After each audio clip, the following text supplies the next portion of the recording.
There are questions arising if milk is really good for you or bad for you. Should people be drinking organic milk or raw milk? Well, there are different perspectives on drinking milk. For instance, people who seek muscle building and fat loss have nothing but great things to say about milk. However, some people may disagree. For some men, women, and even children, this may present some hormone related issues. The modern dairy cattle continue to produce milk throughout their pregnancy. This milk goes directly into the food supply and contains amounts of bovine estrogen and progesterone. Bovine growth hormone is given to cows to make them mature faster and produce more milk. The hormone is produced by cow's pituitary gland, and an extra amino acid is attached before it's injected into dairy cows. The Consumers Union, the Cancer Prevention Coalition, and other groups are concerned that milk from cows that have been injected with BGH may be harmful to humans. Cows that are given BGH injections are more prone to health problems like reproductive trouble and udder infections.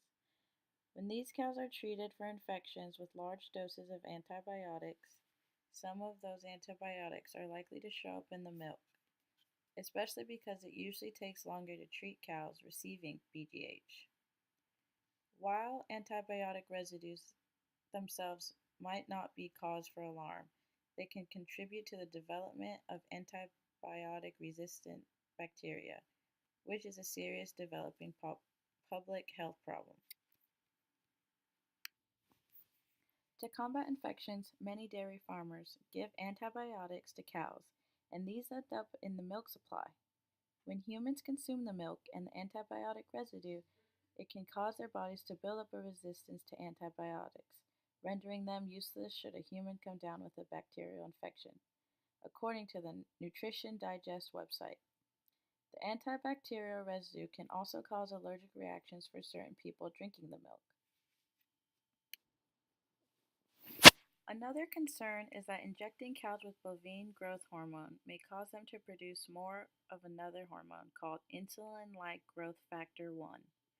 Animal studies suggest that elevated levels of IGF-1 in the bloodstream could increase the risk for some cancers, particularly colon and breast cancers. Dairy also contains hormones that can lead to mood swings. Estrogen and testosterone are our sex hormones, and when they get out of balance according to our body's needs, we suffer mood swings as a result. Dairy milk promotes excess estrogen in the body due to it containing estrogen from female cows. At the same time, milk naturally contains androgenic properties, so it raises testosterone in the body and can cause bulking quickly. It's absolutely chock full of all these hormones we don't need scurrying throughout our bodies.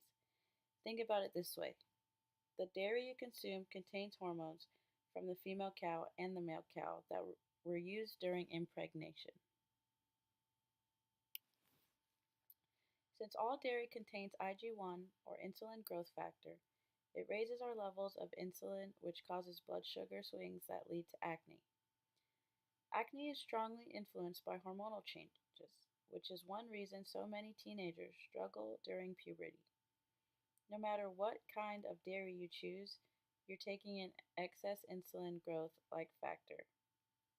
It's promoted as a healthy option for bodybuilders looking to bulk up, but over time, it's not a healthy choice and will likely cause insulin problems that lead to overeating, sugar cravings, and poor blood sugar control. With all this being said, there are people who don't think hormones in milk have anything to do with public health problems. For instance, some people believe there's no clear link between intake of dairy products and increased risk of breast or ovarian cancer. Some people have pointed out that breast cancer rates are lower in cultures or countries where dairy is not commonly consumed. But there are also so many other differences between these populations that it's impossible to say that the difference in cancer risks, or any other difference for that matter, is due to the difference in dairy intake. When we compare people from the same country and culture, those who drink the most milk don't have a higher incidence of breast cancer than those who drink the least. In fact, several studies have found a modest protective effect. The long-term effects of exposure to growth hormones, most notably RBGH, are largely unknown according to the American Cancer Society. For example, it isn't known if IGF-1 stays in the body or for how long. It's also unknown what the long-term consequences might be if IGF-1 does stay in the body for long periods of time. To help spare animals of potential suffering, you may want to avoid drinking milk from cows, given growth hormones, and choose more humanely produced animal foods.